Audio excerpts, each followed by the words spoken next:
These things we do so that others may live. Do you want premium ad-free content? Duh. Content that's not censored by big tech, of course. Well, with SD Insider, you can get behind the scenes and a whole lot more. Link in the description. The truth is that I'm teaching you these things so that you can choose to be smarter. Have you ever read a survival manual and you see some kind of technique in there that you think is cool? Like it sounds like it'll work, but you're just not sure? That's what we're gonna be doing today. How many of y'all have heard of a Palmer furnace? So a Palmer furnace is a technique that cavers use. They take a trash bag, they cut a hole in the top of it, they put the trash bag over themselves, and they sit there like a teenage girl on a couch in her sweatshirt. And the idea is to raise the temperature inside of this microclimate by, like, say 5 to 10 degrees so they don't get hypothermic. Now, the different various military units, they took that idea and they tried to force multiply it. What they did was they said, take your poncho, take a candle, get underneath the poncho, light the candle in between your legs, right where your femoral arteries are, and you can raise the temperature even higher. Now, this is basically a technique that's taught when you're in a non-permissive environment. And for those of you that don't know what non-permissive means, it doesn't necessarily have to be a hostile environment. Instead, it could be when you're in inclement weather, and the idea is that you're taking minimal gear and you create this force multiplier by expending as little calories as you possibly can. So in this case, let's say that it was pouring rain and you don't have good resources to pick from, and you realize that you're getting hypothermic, and so you've got to do something really fast. In other words, you don't have time to do all of the fire prep that you need to do. You just realize that you're hypothermic and you've got to do something now. Just so y'all know, what the conditions are. Last night it got down in the 20s, and when I woke up this morning, the ground was super crunchy. Because the ground is saturated, it's really humid, and when it gets, that cold, that's the kind of chill that just gets down to your bones. And then when you get behind the curve, it's just really hard to get ahead of it. Now, just so y'all know what I'm actually wearing, I have on one base layer, it's a silky layer, and then I have my barrier layer on top of that. I have on no mid layers. Now, as far as my temperature goes, I'm a little bit chilly, but right now I'm moving, and so I've got that metabolic heat going on, but I know as soon as I stop, it's gonna get cold. And just so y'all know what kind of environment I'm in, there's really nowhere for me to set up a good shelter because I'm on a pretty steep hill, and it just wouldn't make sense. About the only place I see around here that's flat is probably right over there by that tree, so I think that's where I'm gonna set up.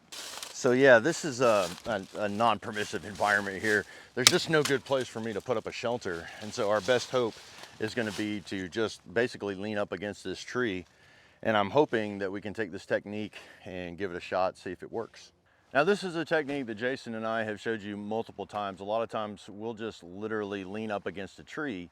And the reason for that is because your comfort does not trump your security. And yes, this is poison ivy.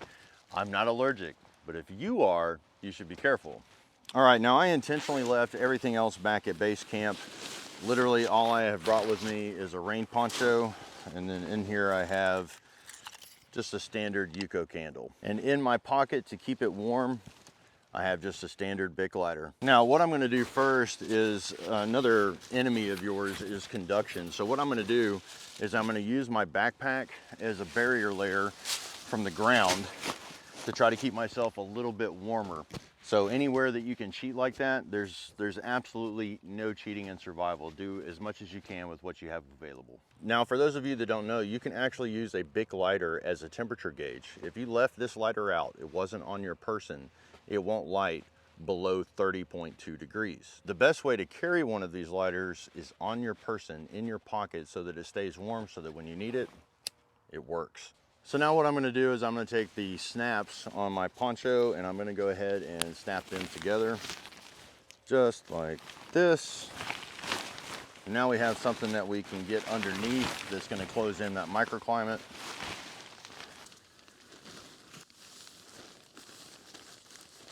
Okay, now I'm gonna deploy this candle and we're gonna go ahead and light it.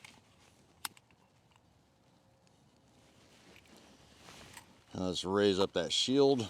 Now, the reason that I chose a Yuko candle is because they will radiate heat a lot better than just a normal candle. What you've really got to be careful though is it will capture that energy, and if you try to close this with just your bare hands, I promise you, you're leaving some DNA behind. All right, now I'm gonna put my lighter back in my pocket so that it's secured. You don't want to be losing stuff. If you use it, put it back where you got it from. So what I'm gonna do now is I'm gonna just very carefully place this candle in between my femoral arteries, and that's just the most efficient place that you can put it because it heats up the blood and your heart is gonna pump it out to your extremities. Word of caution.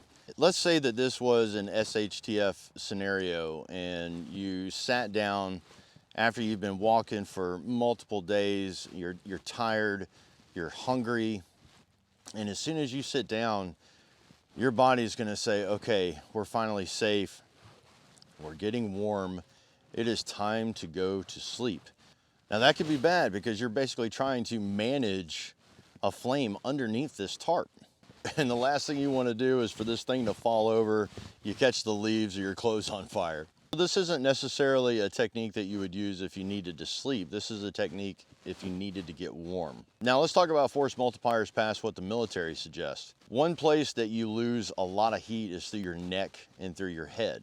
So it might be a good idea to take a neck gaiter or possibly a shemagh to cover up your neck, putting on a beanie, for example, or if you have hoods, putting the hoods on as well, because that would definitely be a force multiplier. Another force multiplier would be taking your poncho liner or your whoopee and draping it around you inside of this, or possibly using a Mylar blanket as well. The idea here is minimal kit, minimal gear, minimal calorie expenditure. I think something else that you could do is you could take duct tape and you could go ahead and enclose this like a trash bag, because there are holes right now in the side of this poncho. Because the idea is to trap as much heat as you possibly can. Now, if you were hypothermic though, you may not have the fine motor control to do that. What I can tell you is that immediately I feel a difference. Just above where that candle is, I can feel the heat on this poncho. It is definitely dissipating some heat right now.